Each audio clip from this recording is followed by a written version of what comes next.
Greetings, Mavericks and new viewers.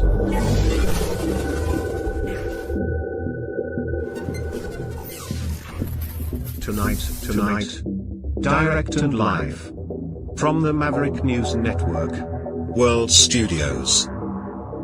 This is Maverick News with Rick Walker.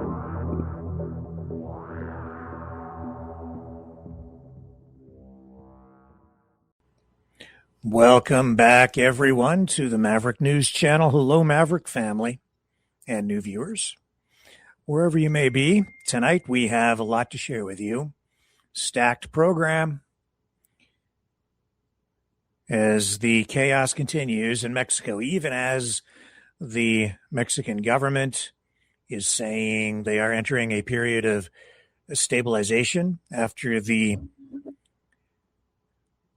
killings, the chaos, the ignition of this drug cartel war that was sparked by Donald Trump putting pressure on the Mexican government to crack down on drug cartels inside Mexico. What we've been seeing over the past couple of days is the result of all that, the chaos. The violence in the streets, the stranded tourists, thousands of them. Tonight we have the statement from Canada's Foreign Affairs Minister. We have the latest on the ground in Mexico itself. And we're going to rewind to show you why this approach to foreign drug affairs, foreign affairs in general with Donald Trump has really resulted in something that is unprecedented in some ways, and also why. And I'm going to rewind to show you how it's not as simple as it may appear to be on the surface. And we will expose the hypocrisy of the president tonight as we dig into some files from the past and provide updated information to show you how Donald Trump himself is in some ways connected to the tangled web of violence and criminal activity that finds its way all through Mexico, the United States, Canada, and beyond. Plus, we have information on the arrest of Tumbler Ridge shooter Jesse Van Rootselaar's brother. We'll tell you why that has happened. And we will also update you on that story we told you about the other night involving OpenAI and their decision to not report the activity of Jesse Van Rootselaar, the shooter from Tumbler Ridge, to authorities, even though they realized, they knew that that he was not stable, that there were mental health issues there, or that at least he was exhibiting violent tendencies. So we will dig into all that and a whole lot more when we come back on the other side of this.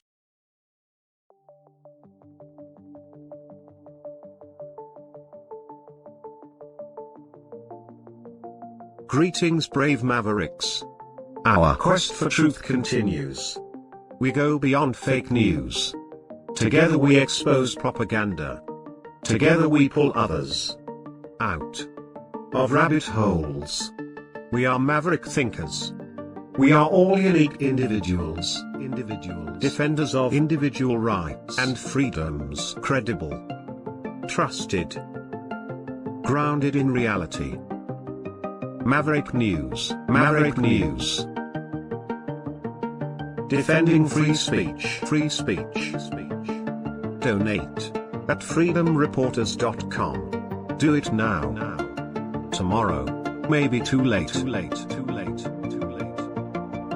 Maverick News. The world is watching.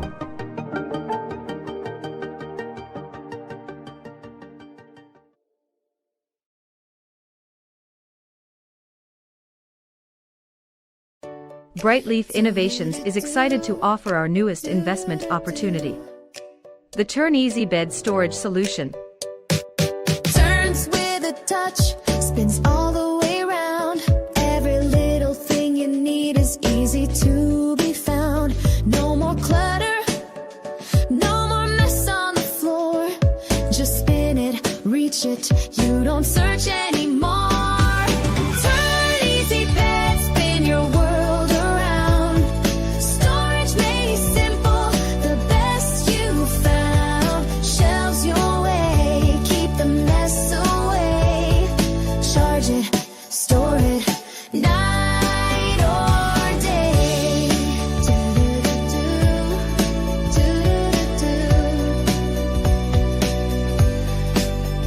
Custom shelves for your books or your tech.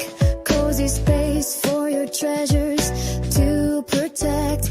Built-in power when you need to recharge. Smart design that makes your bedroom feel large. Turn Easy Bed, spin your world around. Storage made simple, the best you found. Shelves your way, keep the mess away. Charge it, store it, night or day. Designed and developed by Brightleaf Innovations. Proudly Canadian and patent pending in North America. Turn Easy Bed transforms how you live. To learn more about this innovative new product idea and exciting investment opportunity, call 519-784-0222 or visit brightleafinnovations.com.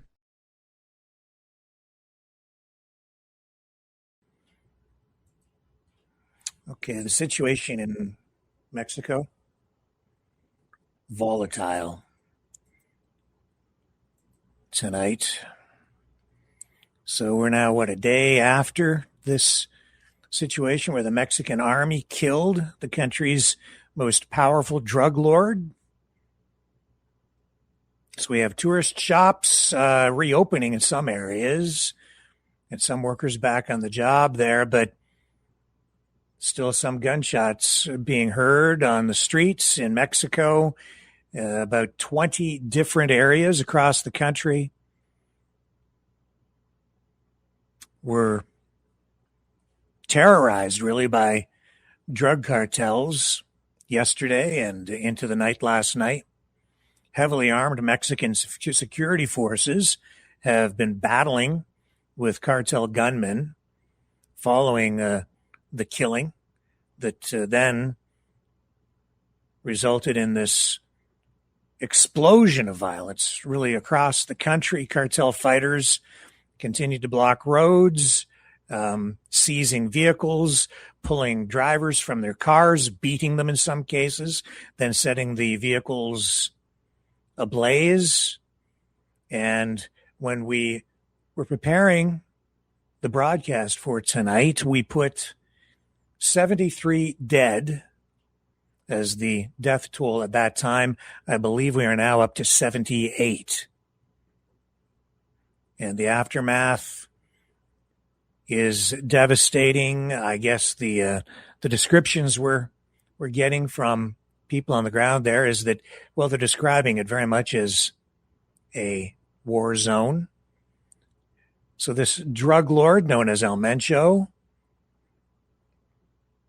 notorious leader of the Jalisco New Generation Cartel, one of the most powerful criminal organizations in Mexico. And these drug cartels are extremely well armed. And this is one of the reasons the operation there, not quite as, not an easy operation. I'll just say it that way.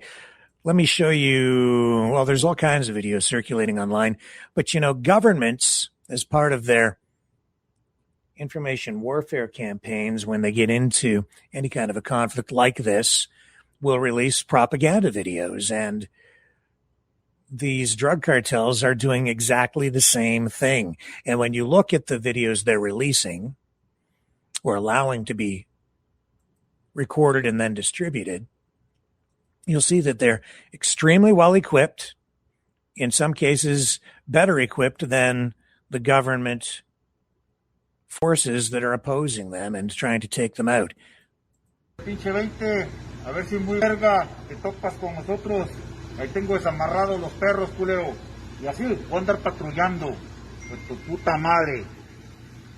Órale, vente, hijo de tu puta madre. Bríncale a la verga. Bríncale a toro, perro. Hijo de tu puta madre. Vas a pegar toda la verga, culero. Gente inocente, sí, eres bien verga. So I've been doing some research into what kind of weapons they're using, and they're using mostly 50 caliber guns, and most of them, 70 to 80%, are manufactured in the United States. I'm seeing various reports that provide different sort of pathways for smuggling these weapons from the United States or elsewhere into Mexico for these drug cartels. But as you can see, very well armed, well funded, a lot of money there.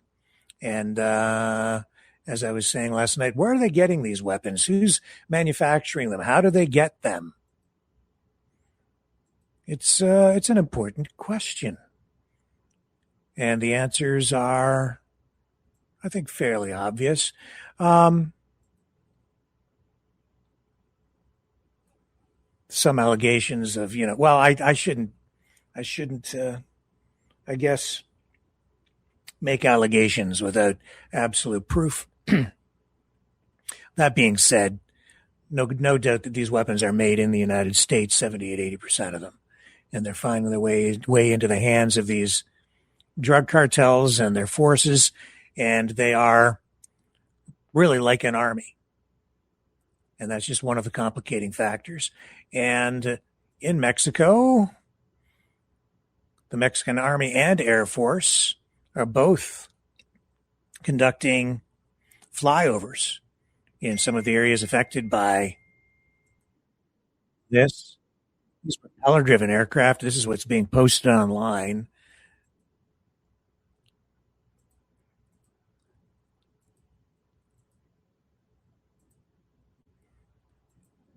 Here it is.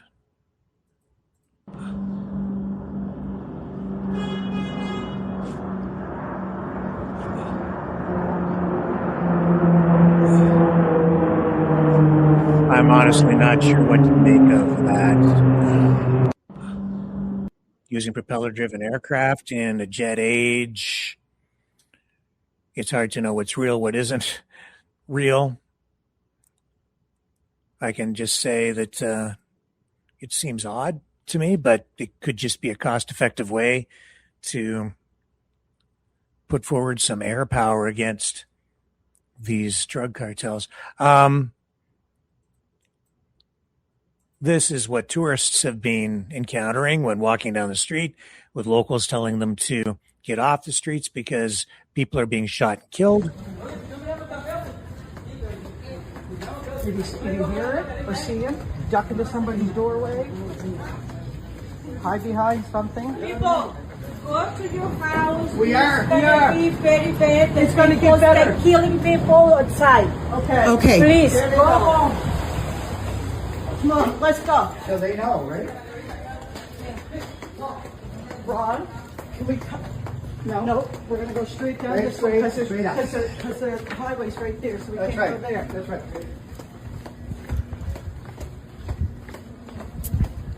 Second wave's coming. So, still chaos at the airports, as I understand it tonight. And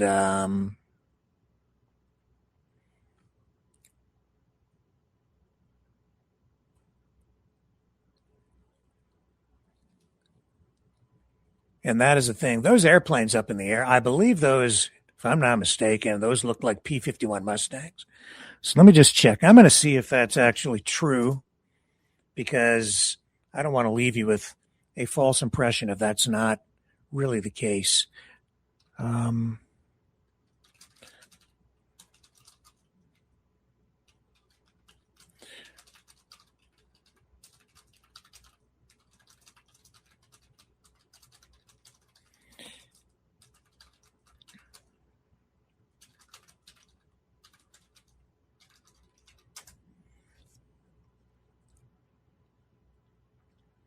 Yeah, as I thought, I think they're fabricated and probably being circulated to just poke fun at the Mexican military. And why would that be?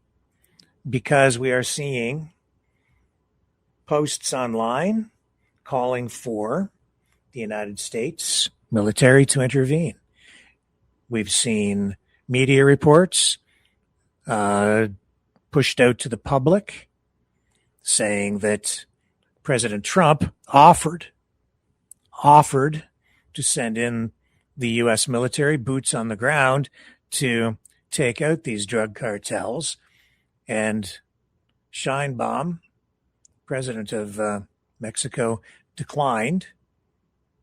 And that has become something of a public relations sticky point between Mexico and Donald Trump. He addressed it on Air Force One. And bring this up.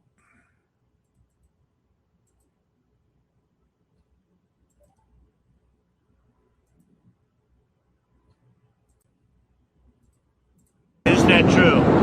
So Mexico is saying that I offered to send U.S. troops into Mexico to take care of the cartel. She wants to know, is that true? Do you think I'm going to answer that question? That's why I'm asking. We'll see. I will answer it. It's true. Absolutely.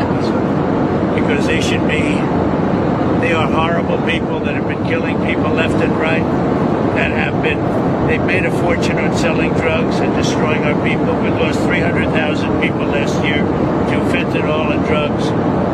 They're bad news. Yeah, that's true. If Mexico wanted help with the cartels, we would be honored to go in. So Mexico is saying that I offered to send U.S. troops.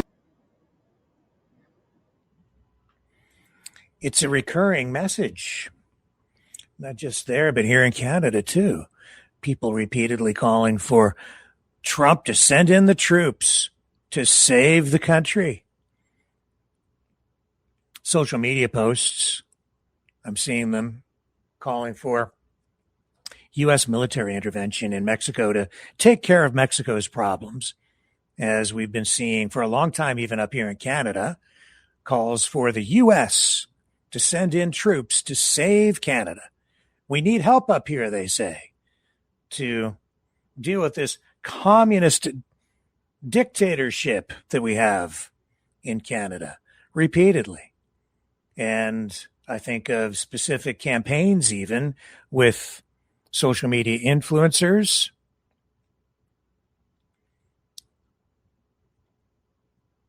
There was the letter writing campaign, the SOS letter writing campaign that was initiated, calling on Canadians to write in a letter to call on the Trump administration to save the country again from communism. Stay with me. I'm going to come right back. I'm going to queue up a couple of things, and then we're going to get into some of this stuff from the past, showing why this whole war on drugs ignited by Donald Trump is not as simple as it appears to be. In fact, it's extremely complicated, and we'll show you how the president himself is part of the tapestry of complications that has resulted in a lot of death in Mexico tonight.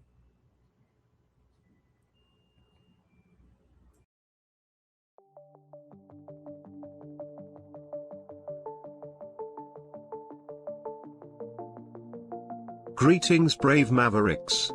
Our quest for truth continues. We go beyond fake news. Together we expose propaganda. Together we pull others out of rabbit holes. We are maverick thinkers.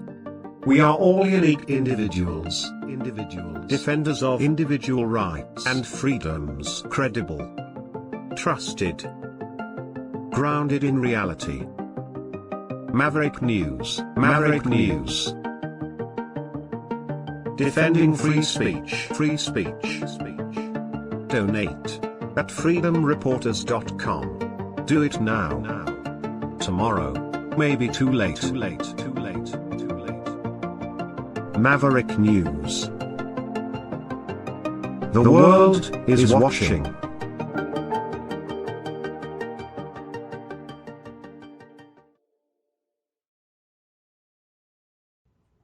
Okay, so we're back.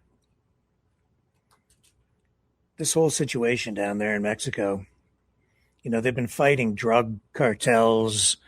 The United States engaged in various incarnations of the war on drugs for longer than I've been alive.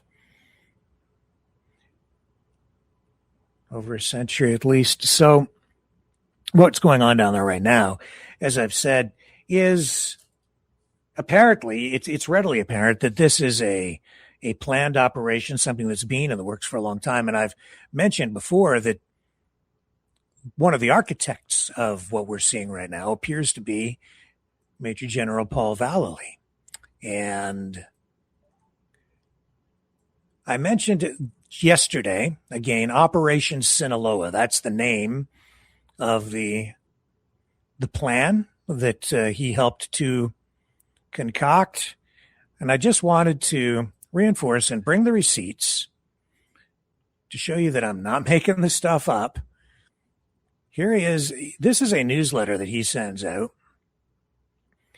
Now, he's retired, or sort of retired, but also runs what appears to be, which he talks about, it's essentially a consulting operation where he has a direct link to the President of the United States and has for a long time. And certainly that communication link was present after even Trump 1.0 and that administration. And in the in-between period, before he took office the second time, he was certainly offering advice and details on plans like Operation Sinaloa. And here's a reference to all of that, dating back to just this past July. U.S. Border Plan 2025, updated Operation Sinaloa 1. And what's this all about? Well, he says, again, this is creating a pretext, I would say, and manufacturing consent for an invasion of sorts into Mexico. And part of that is part of the equation is to paint the Mexican government as being corrupt with links to drug cartels. And so in this newsletter, making specific references to Operation Sinaloa, the plan, Major Vallely highlights right here saying, new scandal links Mexico's top political elite to drug cartels. And then he issues this call to action saying it's time for America and the Defense Department to act.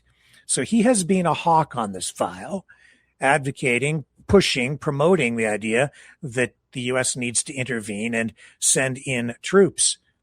He says, as Mexico attempts to appease the Trump administration and avoid a series of tariffs, this is all part of the plan, over not doing enough, in quotation marks, to eradicate drug cartels. Why does he have to put it in quotation marks if it's because it's part of the plan to create the conditions for this sort of argument? As Mexico attempts to appease the Trump administration and avoid a series of tariffs over not doing enough to eradicate drug cartels, a new scandal surfaced that ties the top political elite in Mexico with one of the country's most violent drug cartels. This is back in July. The cartel was labeled this year by the U.S. government as a foreign terrorist organization. Scandal began earlier this month when Interpol issued a red notice for the arrest of Hernan Comandante H. Bermudez Requena, the former public security secretary for the Mexican state of Tabasco. Authorities in Mexico have been forced to identify Bermudez as the alleged leader of La Barradora, or Street Sweeper, an enforcement wing of Cartel Jalisco New Generation. That's the drug cartel that has been mostly targeted in this operation. Operation Sinaloa, as drafted, created in large part by Major Vallely himself. According to Mexican federal authorities, Bermudez is believed to have fled the country in January when he found out authorities were looking at him. It goes on here to paint a picture where they are connecting the Mexican government to the drug cartels. It says right here, they carry heavy 50 caliber sniper rifles, RPG-7, or rocket-propelled grenades, and PKM and Kalashnikov full-auto machine guns. See, Vallely, being part of the MAGA operation, is intent on painting the weapons trail back to Russia and Ukraine, when the actual evidence shows that, as I said, 70 to 80% of the guns are manufactured and come from the United States itself. He says you can no longer call these cartels drug organizations. They are well-organized armies that control vast swaths of territory across Mexico and conduct massive cross-border operations into the heart of America and, oh, here we go, Canada. The Mexican government and military are powerless to stop them as the cartels own them. All bought off, he says. I see. And so, of course, he has to implicate Canada in all of this because Major Vallely and the people around him in his immediate circle are involved, as we've shown you in the past, in creating the pretext for the acquisition, the annexation of Canada as the 51st state. We'll have more to show you about that tomorrow. I'm going to bring you some more receipts on that. But what I want to do right now is focus on the complexities of what he just alluded to. These drug cartels are not simply drug operations anymore, and they haven't been for a long time. This is one of the reasons what Trump is doing down there by putting pressure on the Mexican government to take action is it's just not simple, and it is likely, and this is why it's already turned into something far more complex, I think, than Major General Vallely or anyone else who came up with this plan for Operation Sinaloa, anything they were bargaining for, because it has already erupted into wide-scale violence, disruption. It has put the lives of Americans, of Canadians, of tourists in general, thousands and thousands, in jeopardy, at risk. And the reason in the long run this is likely to be ineffective, and I'm editorializing here, is because these drug cartels are not just into drugs. These cartels are criminal organizations. You're dealing essentially with well-armed, well-funded, well-established, organized crime syndicates, international in scope and scale. And it's not just drugs that they are involved in. Their tentacles stretch into all kinds of other industries. Real estate, agriculture. They are involved in other kinds of crimes, human trafficking, extortion. They're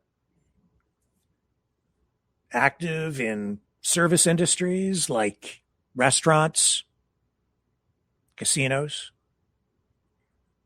and these business interests that they have invested in to give their operations at least the veneer of legitimacy are being used to launder money, and to mask what they are doing so that they can move through society and make use of the billions of dollars that they generate and conduct their affairs in tandem with legitimate business people. Donald Trump himself, not so very long ago, became embroiled or involved with a business venture that he was accused definitely had ties to organized crime. Let me pull up my notes on this.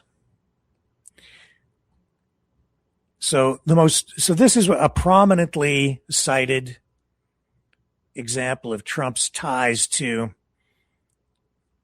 something that had shadowy ties to the underworld and to business practices that, resulted in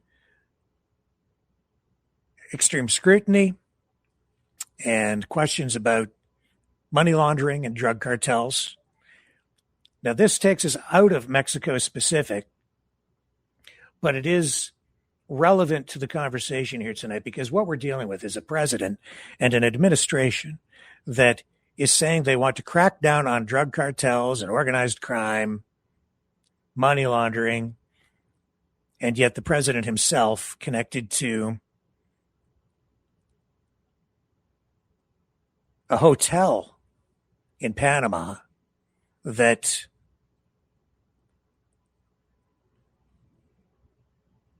investigations have shown was directly tied to dirty money. We're talking about the Trump Ocean Club in Panama. The Trump family did not own or develop the property, but they did license their brand. They managed the hotel and received a share of condo sales proceeds, management fees, royalties, and financial disclosures do indicate that Trump earned up to $74 million between 2006 and 2010 from the deal, plus an additional $13.9 million in recent years.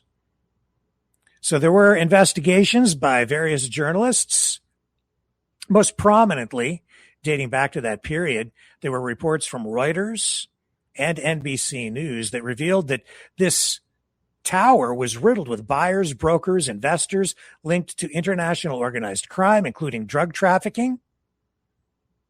Panama is and has been a well-known money laundering hub, especially back at that time. Things have been cleaned up a little bit since then, but certainly during the time of the Trump hotel debacle, it was a very well-known money laundering hub.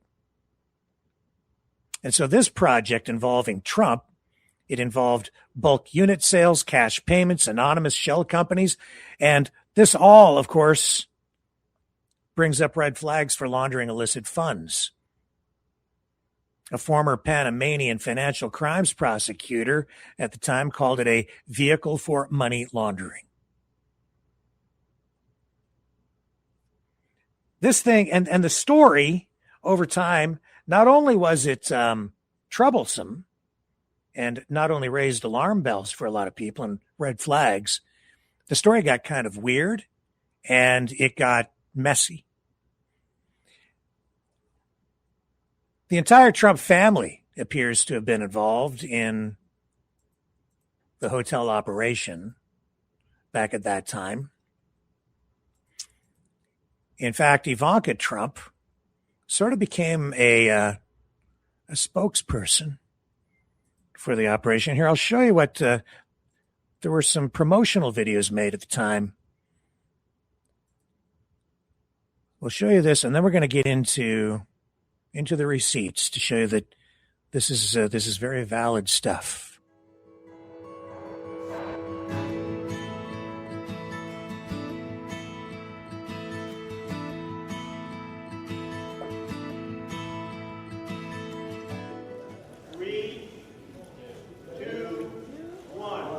This is in Panama. The most exciting news in the Trump Hotel collection is opening the doors to Panama, it signified our first project anywhere in Central or South America. It signified our first international hotel, and a building that we'll be proud of in perpetuity. One of the great things about Panama, not only the beautiful building, but the incredible views. The building was situated so it has these fabulous views, and boy, do we take advantage of that situation. Architecturally, it looks like a gorgeous sail. Some people say it resembles a giant D as well.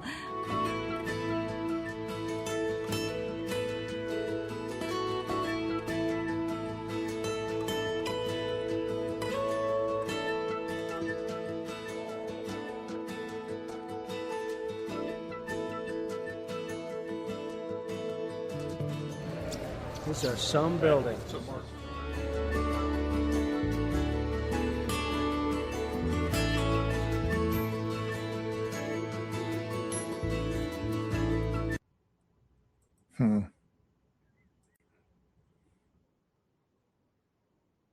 One moment.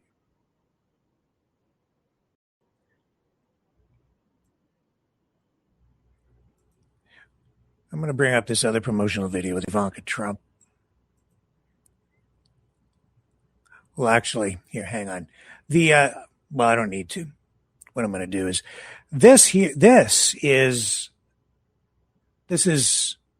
NBC reporting on the investigation that they conducted with in conjunction with Reuters at the time.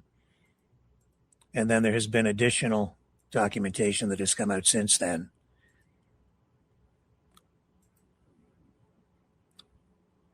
The whole business deal eventually fell apart.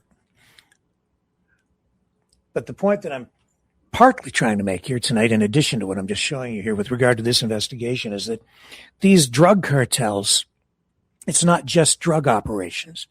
They get into all kinds of other things. Real estate, casinos, hotels, timeshares. If you ever go to Mexico, you go to, say, Puerto Vallarta, you may get the pitch for a timeshare. I receive phone calls all the time from companies that are offering discounted vacation packages to try to get you to go to these resorts where you have to spend at least half a day taking in a sales pitch and a tour of the resort that they send you to, and then they sit you down and put a high pressure sales pitch on you to try to get you to buy a timeshare while you're there. Some, not saying all, but some of these operations have cartel money invested in them. And it's all part of a money laundering operation. It's a way for them to diversify their business interests. And this, again, is why it's just not so simple to go down there and think that you're just going to eradicate the drug trade. They are down there. They are integrated into the country, into society. And these drug cartels are involved in all kinds of different business interests that have tentacles that extend not just all through Mexico, but up into the United States and, yes, into Canada as well. You also have international investors in these different kinds of ventures that they get involved with because they need money laundering, the ability to launder funds.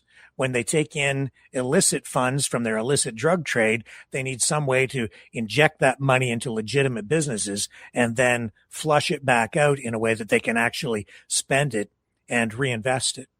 So Ivanka Trump promoted this project. She appeared in marketing materials for this hotel in Panama, not in Mexico, but in Panama.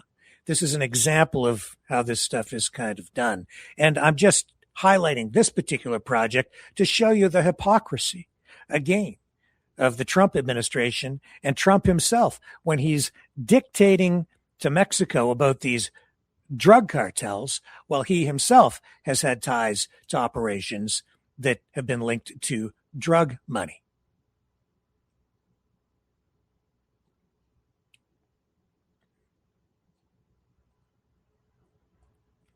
there's other stuff out there too. Well,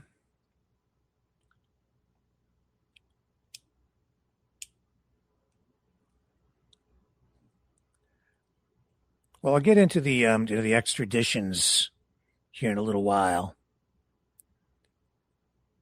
But here's the scandal. The Trump scandal involving the Ocean Club served as a hub for money laundering, particularly involving proceeds from drug cartels and international organized crime.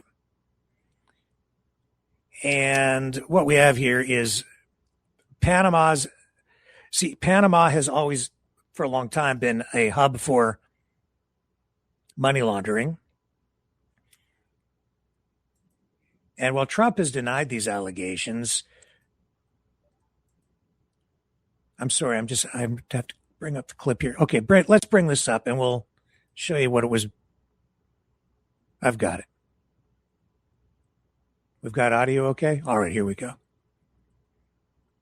This was the result of the NBC and Reuters investigation. I'm Ivanka Trump. Welcome to Trump Ocean Club International Hotel and Tower, Panama. It was the first Trump-branded tower to go up overseas, with Ivanka Trump pitching it. Or you can opt to dine on your private balcony. Luxurious, yes, but like many real estate projects in Panama, also a magnet for dirty money, according to insiders and a former Panamanian prosecutor. An NBC News investigation in conjunction with Reuters reveals brokers and buyers included Russian gangsters and a money launderer for Latin American drug cartels. Alexander Ventura was one of the tower's main brokers. I had some customers with some, questionable background. What does that mean? I mean, I found out later, not in the beginning, from belongs to mafia, the Russian mafia, or things like that. Ventura is now a fugitive, accused of fraud. We agreed to disguise his appearance. Did the Trump organization want to know who these buyers were, where the money was coming from? No, not that I'm aware of. No, not at all. Monty Friesner was in Panama at the time units at the Trump Ocean Club were being sold. He's a convicted former money launderer and knows Ventura and his partners. So Ventura was marketing the Trump Ocean Club as part of a real estate portfolio where corrupt people could park their money. You got it. And they did. Yeah. But they didn't just park their money was turned over consistently. A former Panamanian prosecutor who investigated the building confirmed to us it did draw in people with a criminal history. Asked for comment, the White House and Ivanka Trump's team both referred us to the Trump Organization. In a statement, it said the Trump Organization was not the owner, developer, or seller of the Trump Ocean Club Panama project, and that the organization has no relationship with Ventura or knowledge of the allegations against him. I believe this is the picture of you with President Trump. Yes, that's correct. That's Mar-a-Lago, yes. Yeah. So you were a guest at the party. They hosted you at Mar-a-Lago. Yes. The Trump Organization is now distancing itself from a project that earned it millions in association with a dubious cast of characters. Financial documents show that the president is still making money from this building, lighting up the sky here in Panama City. Hey, NBC. And that's the way it was in 2017. Now, things went south for Trump and his organization and his deal with the hotel complex in Panama. Ran into finally a dispute, a bitter dispute that twisted and turned and became bizarre, actually, the story, and resulted in armed police and security forces going to this hotel in Panama about a year later, I believe in 2018, maybe a little bit later than that, after the deal fell apart between the overall owners of the property and Trump, who had the deal to manage the facility, run it, and have his brand affixed to it. So it all fell apart and resulted in armed security and police going to the building to physically remove the Trump employees and executives from the building in Panama, and it resulted in a lot of pushing and shoving and a lot of chaos. The complicated, bizarre, and I think fascinating story involving the Trump organization's hotel that it owns, hotel and condo building and casino in Panama City, Panama, which is in a literally violent dispute with a business person who owns or has bought the majority shares in that building. The two at loggerheads fighting one another, literally fighting going on inside of that hotel condo building in the past few days. Here to sort it all out, if possible. Again, I'm going to warn you, this is a complicated story, but really fascinating, is ABC News journalist Aisha El Hamar Castaño, who we know best from her amazing work after the Bataclan Theater terrorist attacks in Paris and the follow-up stories there in Belgium. She is live from Panama City right now. Aisha, we're going to try to sort this out and make it coherent to people who haven't been following it, and it's complicated, and I've been doing a lot of reading about it all week. Now, there have been fighting going on inside of this hotel and casino throughout this week, flare-ups between employees loyal to the Trump organization, which developed and originally owned this building, and supporters or aides to a guy by the name of Orestes Fentiklis, who bought a majority share in that building. Aisha, why are these people fighting one another in a hotel in Panama City, and how does it relate to the Trump organization? Whoa. Hang on. What's that? I just built a budgeting app in Base 44. Here we go. Actually, what's happening right now is that there is this huge fight because Fentiklis, who is basically the supervisor, the manager of the Ithaca Capital, which is a Miami-based private equity fund, and he's trying to remove the management of the hotel, of the building, to the Trump administrators, because basically he said that it's an extremely bad management of the company, and that basically they're losing a lot of money. And he's not the only one who said that. I spoke to different residents of the building, because as you say, it's not just a hotel, it's also condos ownership, and they all say that they're losing a lot of money. For example, one of the residents who lives in Nevada, he told me that when he bought the apartment in 2007, he was supposed to make $1,600 per night. And actually, in January 2018, the management accepted to rent for 3 nights, $400. So it's like a big difference, as you can imagine. And they were like very pissed off. And what happened is that, first of all, Fentiklis bought 202 units of the hotel in August 2017, and in October he sued the Trump management because he asked to remove them from the supervision of the hotel, and that's where everything started, I would say. And this week, he basically went inside of the hotel, and he was trying to get inside of one of the common space. And what happened is that the Trump, basically, they hired extra security guards, and actually there was like a huge fight between the two groups. That was pretty impressive. And you also had in the middle of that different residents who were also participating to the fight. And that's it.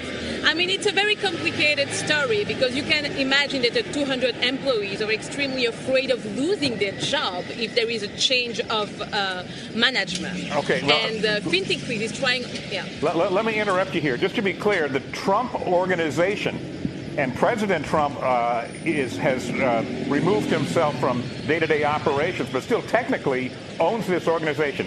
They are the management firm, and the majority owner now, this gentleman, Fentiklis, he wants them out. Why? I mean, they have a contract which allows the Trump organization to manage this building. How can he legally try to remove them as the managers? until 2031, he agreed to let the Trump organization manage the building, and he has a termination of the contract because of huge financial irregularities. It has not been proved yet, but Fintiklis talk about a lot of irregularities up to $1,400,000. So obviously everything needs to be. I mean, there is an arbitration who needs to start actually in New York, and so we will see exactly what is behind all this story. But right now, I mean, you have to imagine that only 30% of the building is being occupied. So they are definitely losing money, and they want a management change. So this is what he's trying to prove, basically.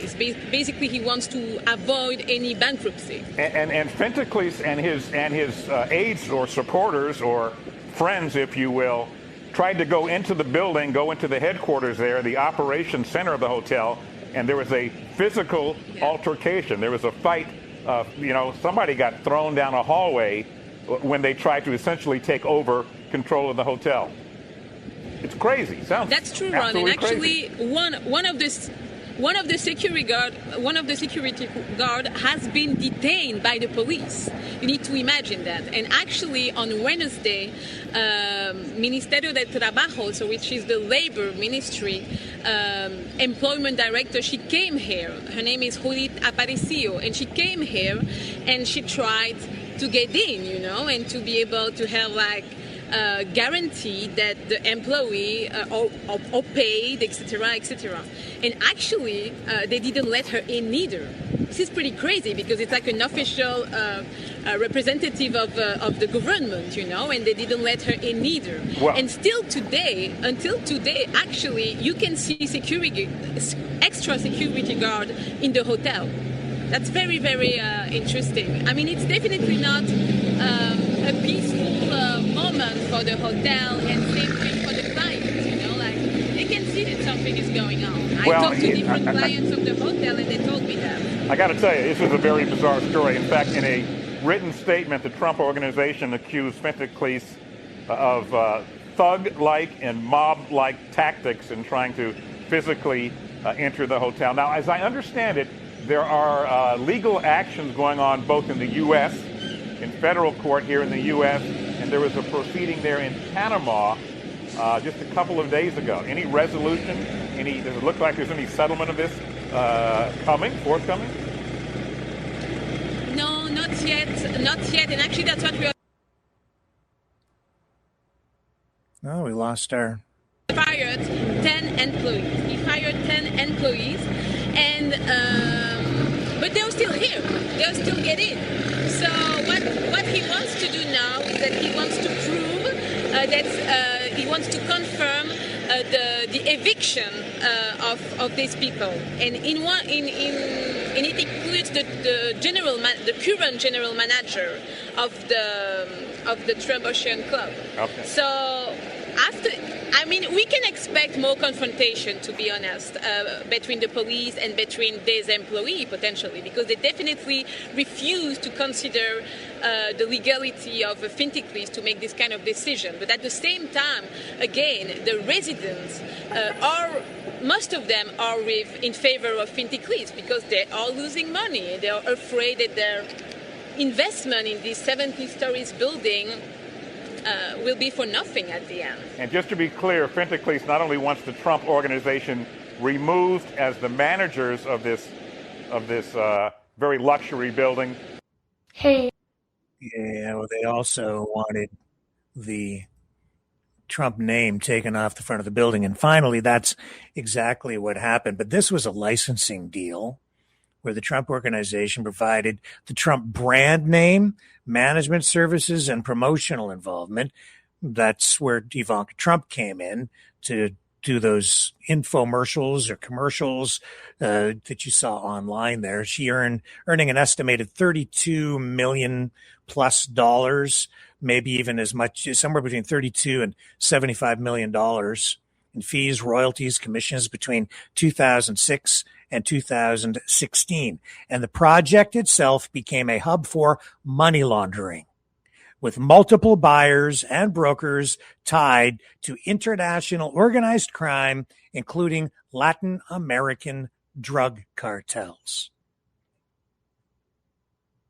While the president launches this, puts pressure on the Mexican government and provides U.S. military intelligence in order to help the Mexican government target drug cartels inside Mexico over the last couple of days, destabilizing the entire country and plunging it into the beginning of what appears to be a drug cartel war nationwide in Mexico, possibly even a civil war. And one of the main brokers for that hotel in Panama, by the name of Alexander Ventura Nogueira, I believe was the last name, he admitted to facilitating money laundering in Panama. He admitted to this and created anonymous shell companies for buyers. And Ventura claimed the Trump family and organization asked no questions about buyer backgrounds, as you saw in that report on NBC, or fund sources, and he met with Ivanka Trump multiple times, describing the project as her baby. Again, you can find documentation for that online and attribution through NBC and Reuters as well. And about half of this guy's clients were Russian or Eastern European, some with mafia connections. In addition to that, one prominent investor by the name of David Murcia Guzman, a Colombian fraudster convicted in the 2016 in the United States for laundering millions in narcotics proceeds through his pyramid scheme company DMG Group. DMG had ties to Colombian paramilitary groups and was investigated for laundering money from Mexican drug cartels, with over $800 million in illicit funds involved overall. And Murcia Guzman bought 7 to 10 units using cash smuggled from Colombia, effectively laundering drug money into the project. There was another buyer, Louis Pergiolas, who pled guilty in 2009 to conspiracy to import cocaine as well. So Panama's lax regulations allowed bulk cash purchases, anonymous shell companies. There were over 130 used, I think, for this particular project, and quick property flips to clean dirty money from drug trafficking. Experts, including a former Panamanian financial crimes prosecutor, described this tower, that had the Trump logo and brand name plastered on the front, as a vehicle for money laundering, attracting drug cartels and organized crime groups. And the Trump organization was not the developers, you have to note that, or the direct seller, but as a result of their business ties to this and their management contract, they benefited financially from sales cuts. They got a percentage of the sales every time a unit was sold.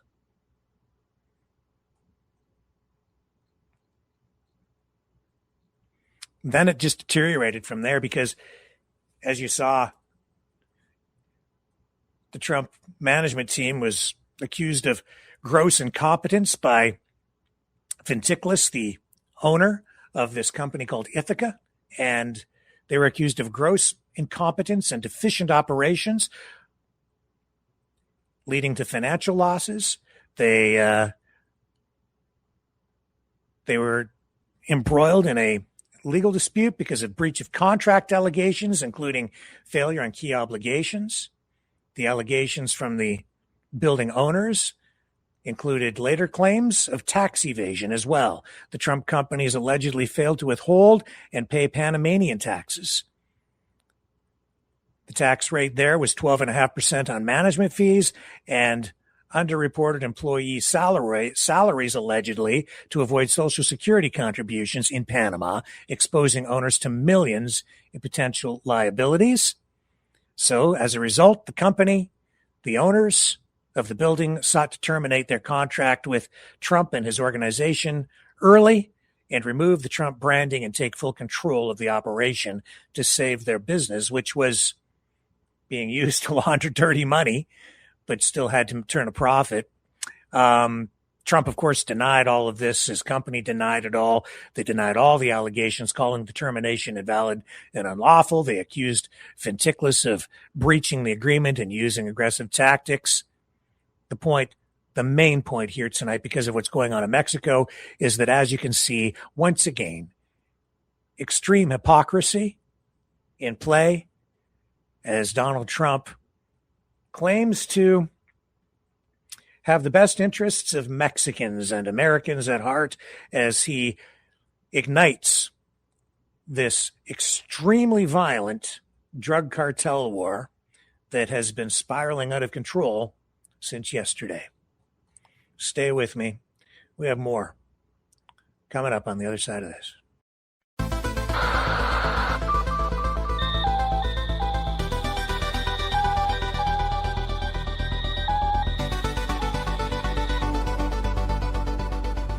Maverick News isn't just a news outlet, it's a community of truth seekers. Your donation at freedomreporters.com fuels our mission to report the stories that mainstream media won't touch. Thank you, Maverick family.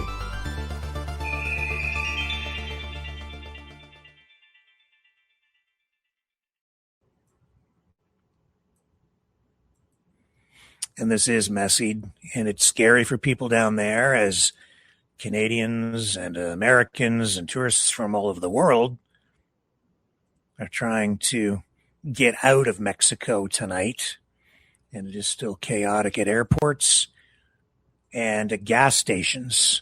Here we see local residents being advised to take shelter inside a 7-Eleven or basically a convenience store as police move in to engage in some sort of a gunfight with cartel members.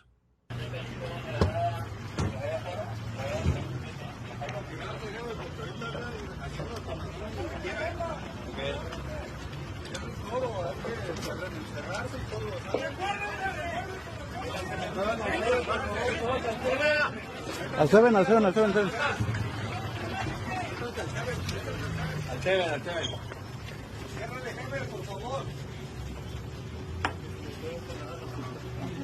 Hay un ataque armado.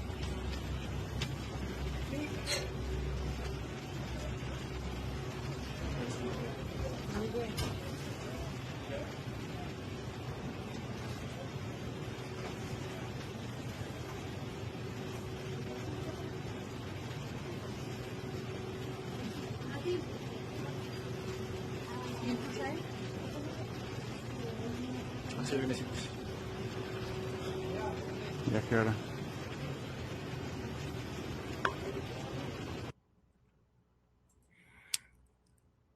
So it is scary for everybody down there. And today, just a short time ago, Canada's Foreign Affairs Minister, Anita Anand, updated Canada's travel advisory for Canadians and also provided an update on what the status is on bringing or trying to get Canadians out of Mexico. She also highlighted during this that Canada was not informed or kept abreast of what is going on down there by the U.S. administration or the government of Mexico. Here's Anita Anand. I am monitoring the serious and rapidly evolving security situation in various regions of Mexico, in particular the Jalisco state, including Guadalajara and Puerto Vallarta, Guerrero state, including Acapulco, Michoacan state, Sinaloa, including Mazatlan, Quintana Roo, including Cancun, Baja California, including Tijuana and Tecate, Nayarit. I am in contact with my Mexican counterpart, who expects the situation to normalize in the coming days. Our ambassador and consular staff are working with their counterparts to ensure that Canadians remain safe. Last evening, we updated our travel advisory to first expand the list of affected areas, to alert that volatility may continue to spread, and 3, align travel advisories with that of our peers. Local authorities have, in some cases, issued a shelter-in-place order, and the situation remains fluid. All Canadians in affected regions should heed the direction of local authorities and travel only when it is safe to do so. As of 7 o'clock this morning, 26,305 Canadians in Mexico have registered with Global Affairs Canada. That is an increase of nearly 8,000 from the same time yesterday. Registration is voluntary. We know that the actual number of Canadians in Mexico is likely much higher. In the last 24 hours, Canada's Emergency Watch and Response Centre has received 440 calls from Canadians who are seeking information about flights and travel advisories. Global Affairs Canada is adding additional surge personnel to handle the increased call volume. A word of encouragement. All Canadians traveling or living abroad are strongly encouraged to register with Global Affairs in order to receive timely updates and information about the ongoing situation and travel advice. We have seen Canadians register in the thousands just in the last 24 hours. I would like to give you the telephone number for Canadians to register, 613-996-8885, sos@international.gc.ca. Canadians should also monitor airlines' communications for the status of their flights. We are in contact with the airlines and with Mexican authorities to ensure that service is safely restored as soon as possible. The safety and security of Canadians abroad remains our highest priority. We are going to continue to provide updates to you as the situation evolves. I ask that all Canadians follow local guidelines, including sheltering in place, if that is what local guidelines are dictating. Bonjour, merci de vous joindre à moi aujourd'hui. Je voudrais vous offrir... Okay, one moment, I'm going to get back to English here for you.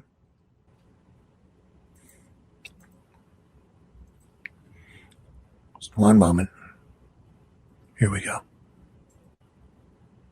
To register and not the actual department and minister. Actually, our ROCA system is working well. You can see that in the fact that 8,000 Canadians have registered in the last 24 hours.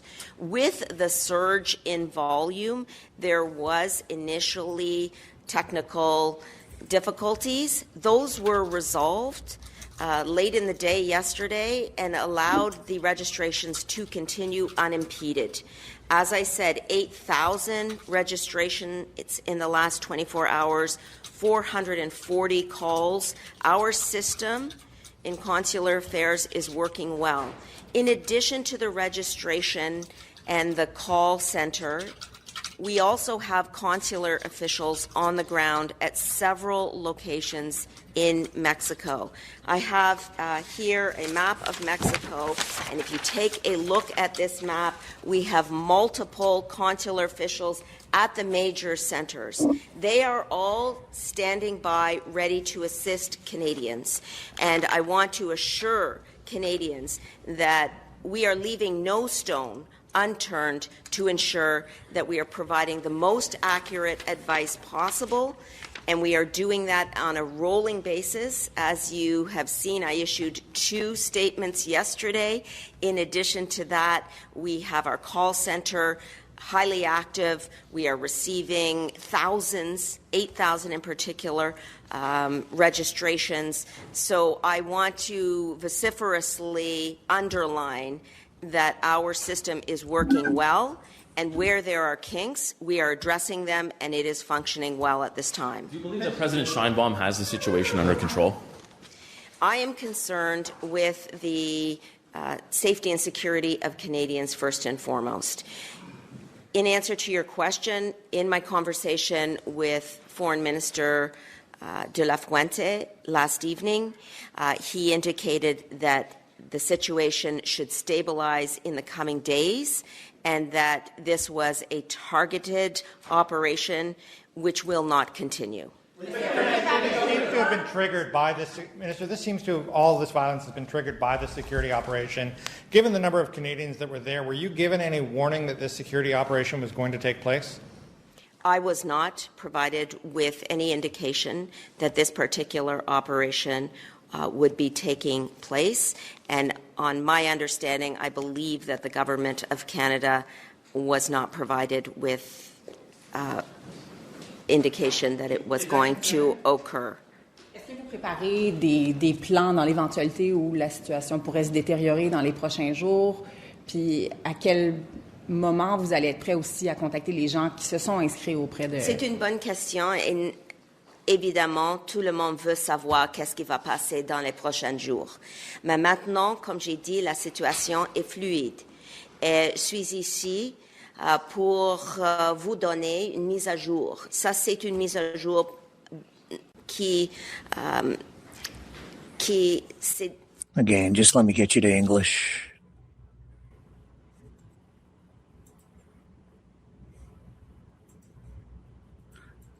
Just give me a moment.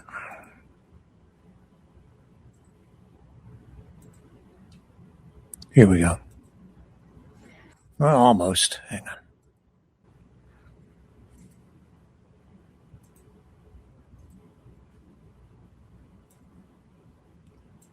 Canadians down there, tourists and otherwise. So your question was, did they ask for any assistance? My response was no. And in regards to the thousands of Canadians down there, which, as I mentioned, is about 26,000 who have registered and likely many more who have not yet registered or have decided not to register.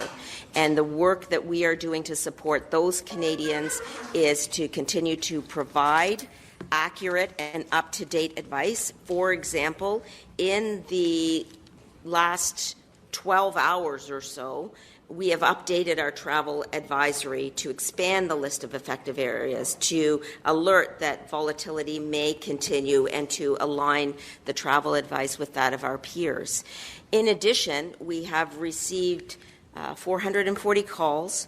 3 of those calls involve consular cases.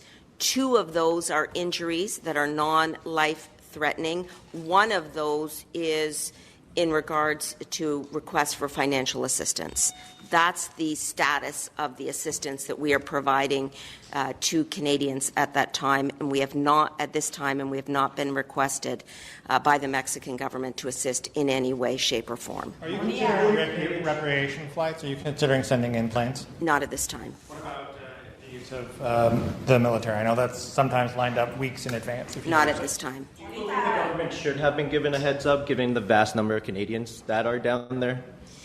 It is always helpful for us to know more in order to support Canadians. And so I appreciated having the call as soon as possible yesterday with my counterpart, Minister de la Fuente. We have been in communication, including this morning, and we are staying in very close touch. You will recall that I personally have visited Mexico in the last 6 months in order to continue that our bilateral ties with Mexico remain strong, and Minister LeBlanc just returned with a trade mission from Mexico in the past few days. Justement, le ministre Leblanc a dit il y a une semaine de ça, et là je change de pays pour parler de Cuba, il a dit qu'il y a un plan d'aide qui venait de la part du Canada bientôt. Est-ce que vous pouvez nous donner plus de détails? Let me get you to English.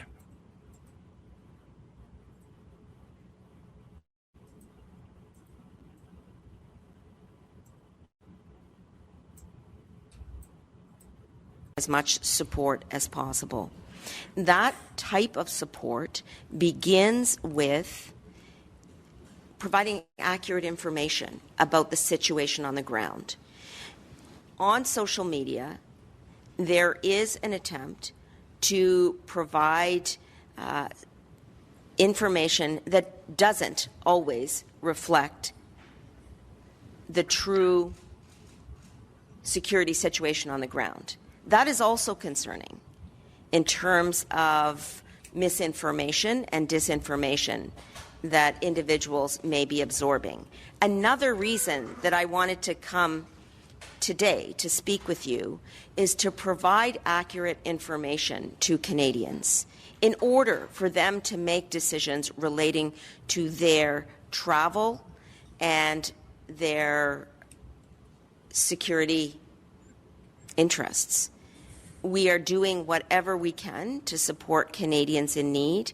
That is why we are encouraging everyone to register with the ROCA system.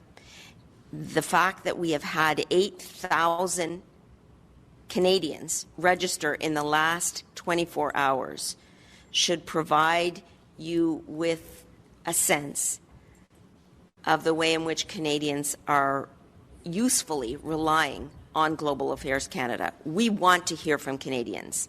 And I, similarly, want to hear from my Member of Parliament counterparts, some of whom reached out to me yesterday. I immediately got back to them. I immediately had a briefing, provided more information to all members of Parliament via email last night. I then set up a briefing for all members of Parliament, which will occur today. In fact, the English version was occurring at 11 a.m. and the French briefing is occurring at 12 p.m. And I want to say the reason why I am here, the reason why we are setting up these briefings is because the security of Canadian nationals abroad is not a partisan issue. It is an issue that we are all concerned about regardless of political stripe, and my goal always is to ensure that we are supporting Canadians across the board. Thank you. I've got to go. Thank you very much. What are your goals in terms of trade as well? Will you be bringing up transnational repression and the killing and the investigations into the killing of Hardeep Singh Nijjar and other acts on Canadian soil? Thank you for that question. Of course, the security situation at home and abroad in terms of Canadians is of extreme concern and priority for us as a government of Canada. When I was in India in October, for example, I repeatedly raised issues relating to domestic rule of law concerns, security concerns, and transnational repression. This is a basic necessity for the Minister of Foreign Affairs to ensure that the safety and security interests of Canadians is protected. So the answer to your question is yes, that is always at the forefront of our minds. In addition, at this moment in time, we are ensuring that that has meant signing 12 trade agreements over the last 6 months over 4 continents. But the priority sequence is to ensure the safety and security and rule of law concerns of Canadians are advanced at all times. En français. Okay.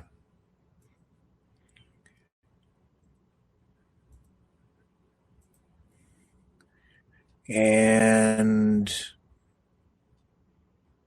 let me just pull this down. Stop that audio in my head. Okay. Let's take a little break. I'm going to come back and I'm going to show you the Canadian connection to all of this stuff in Mexico, or at least how some people, including Major General Vallely, would like to connect Canada to it. And his associate on the other side of this.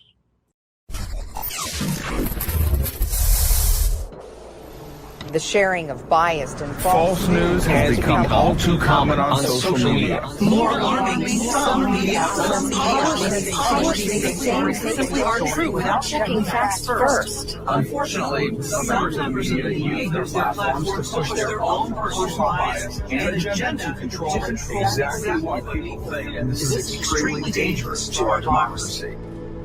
In an ocean of lies a century deep, the truth awaits. Choose not the red pill. Choose not the blue pill. For both are an illusion. Discover the power of M. The power of individuality. We are mavericks. We are the way to the light. Fear not the storm. Join our quest for truth. Truth will set you free. Maverick News. The world is watching.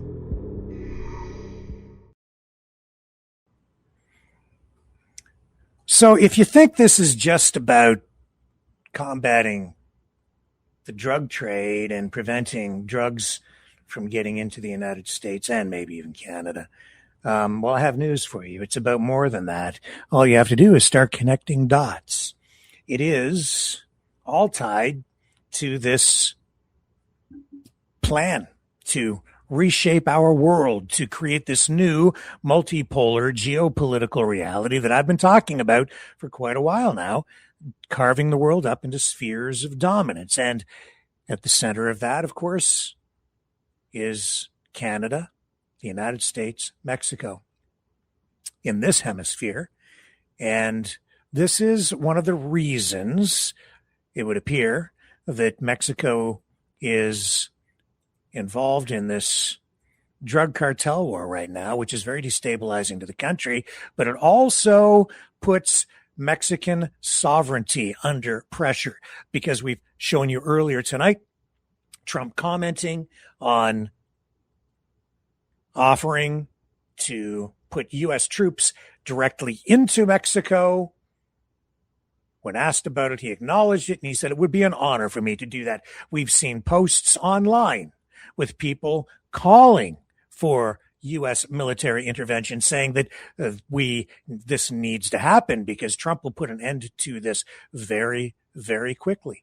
We've seen people calling for similar things up here in Canada for quite some time. I mentioned earlier the SOS letter writing campaign. You may recall that was initiated, coordinated, and promoted by Lieutenant Steve Rogers, who, this goes back now, 2 or 3 years, where he was encouraging Canadians to write letters to him, which he was then going to take to the Capitol and present to the government and say, look, Canadians are asking for help. They need your help to intervene, to save them from the dictatorial government that they have up there, the oppressive Canadian government, the dictatorship at that time of Justin Trudeau. So they were calling for U.S. intervention, interference, if you will. You see the separatist movement out in Western Canada and the U.S. influence there, with massive amounts of money being offered as a line of credit to fund all of that. Well, in Mexico, what are we seeing? We're seeing similar kinds of rhetoric and initiatives aimed at undermining confidence in the government, destabilizing the government, this being just one of those measures that is being taken. And over on Fox News today, Sheinbaum, front and center. Here we go, talking about exactly this issue as it relates to Mexico and the question of Mexican sovereignty and whether the United States and Donald Trump really needs to get involved to solve Mexico's drug problem that they can't apparently solve themselves. President of Mexico is furious. She's calling Mexican Senator Lili Tellez a traitor for coming on Fox Noticias with me a few days ago and saying this. Listen.